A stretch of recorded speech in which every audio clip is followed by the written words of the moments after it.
Kuya Will, maraming salamat. Tsaka sa staff po, sa buo ng Wawawin. Totok to win. Pati na po sa GMA7. Malaking tulong po yung binigay niya sa akin. Ito po yung mga napamili po namin dun sa 5K. Ayan po. Maraming salamat po sa Wawawin at sa mga bumubuo, pati po sa mga sponsor nito.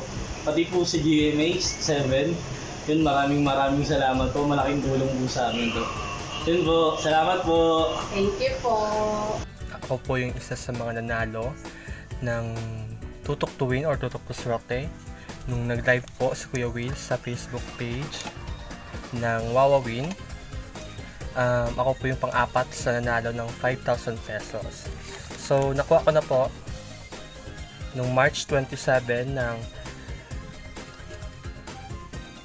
alas 3 ng hapon sa Cebuana de Villar. And then, agad ko naman hong pinadala sa nanay ko yung 3,500.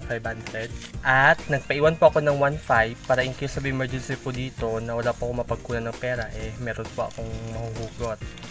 Pero sa kasamaang palado, bigla akong nag-stricto dito sa Pier. Kaya hindi ako makalabas para makapagbili ng bigas, grocery, mga dilata, noodles.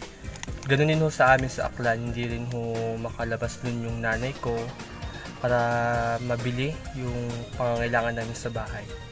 So, as of now po, umaasa po sila sa relief goods na binibigay ko ng barangay namin.